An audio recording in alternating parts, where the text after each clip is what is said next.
Good day! I am Kevin Diasis from Amazing Grace Baptist Church, right Tapas, Capiz, and I'm here to share to you the Word of God. The title of our message today is Battle Brady. To start, let us read the Word of God in 1 Thessalonians 5:6. Therefore, let us not sleep as do others, but let us watch and be sober. To continue, let us pray.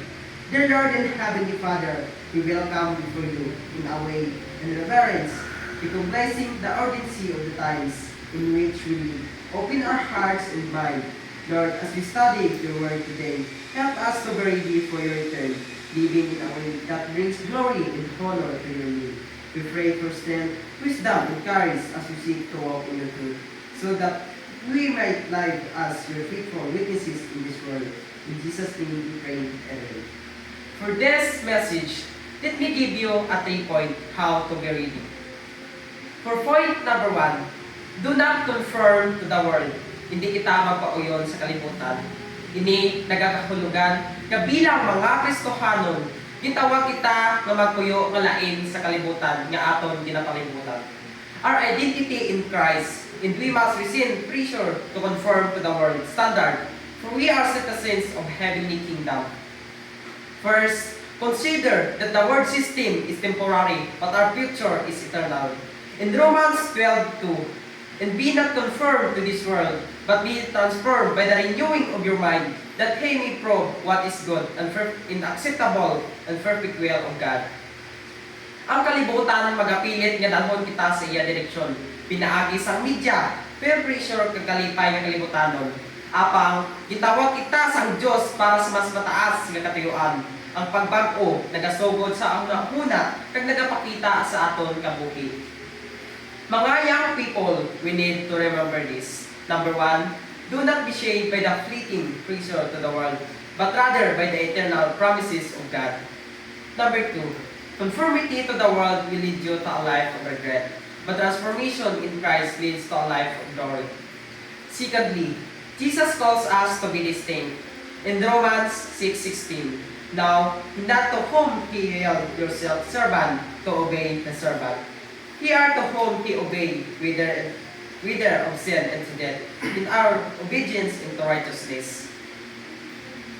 Ang Kristohanon kapag kabuhi, hindi lang sa pagsunod sa mga regulasyon, kundi sa pagbag-o tungod sa grasya na magpuyo nga nag-aalagad sa Diyos kang hindi sa sala. Mga pamatanon, dumdumon naton, na you are called to stand out, blend and you belong to God. You cannot belong to Christ and still belong to the world. Choose whom you will serve.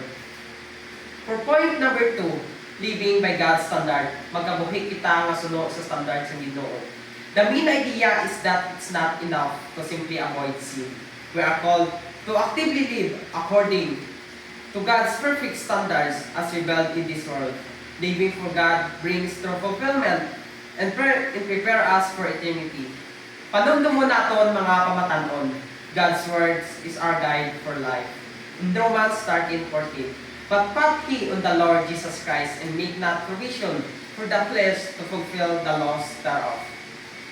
Ang pagpangabuhi suno sa talaksan sang Dios nagakahulugan na hindi lang ang paglikaw sa sala, kundi aktibo nga pagpili sa magkabuhi kag sa pagkamatarong kaagi sa pagsunod kay Kristo. Gani makahambal kita na living for Christ is a daily decision. It's not a one-time choice, but a constant conscious commitment to honor Him in every aspect of life. The glory of God is seen not just in the grand moment, but in the quiet decisions of daily life. God's standards bring lasting joy. In Romans 15:13, now the God of hope fill you with all joy and peace, believing that He may abound in hope through the power of the Holy Ghost. Mga young people, we need to remember this. Number 1, following God's way isn't about restriction. It's about freedom and joy that comes from being aligned with His will. Number 2, the world promises joy and fleeting things, but God's standards bring lasting peace. In point number 3, be a light in the darkness.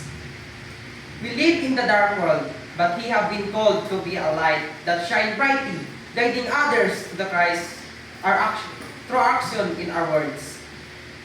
You are a light of the world. In Romans 13:12, the night is far, spend the day is at hand. Let us therefore cast off the works in darkness, and let us put on the armor of light. Bilang mga tumuloo, gitawag kita ipakita ang kasanag ni Kristo sa madulog na kalibutan. Kung maglakad kita sa kasanag, pinapahayag naton ang kadudulman, kaginatagan naton ang iban sa pananaw kay Kristo. Panumdaman naton ini mga young people. Your light shine brightest in the darkest place. Again, a small light in the darkness can illuminate an entire room. Your light can change a life.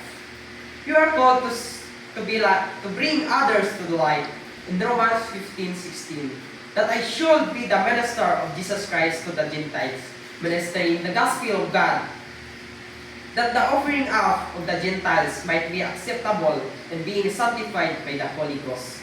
I should shine the light of Christ to invite others to walk in this light as well. Your light is a beacon leading others to the Savior. Tani hindi kita malipat na the light is shine today, may guide someone to Christ tomorrow. In summary of the battle of Brody, we need to remember these 3 points. Number 1, do not conform to the world. Number 2, living by God's standard. And number 3, be a light in the darkness. So, let us close this in prayer. Father God of heaven, we thank you for the word you spoken to us today. We ask that you give us the strength to live really for your return. Help us to be light in this dark world, standing for truth in living according to your standard. Give us endurance and boldness to continue until the day we meet you face to face. May our lives bring glory to your name. In Jesus' name we pray. Amen.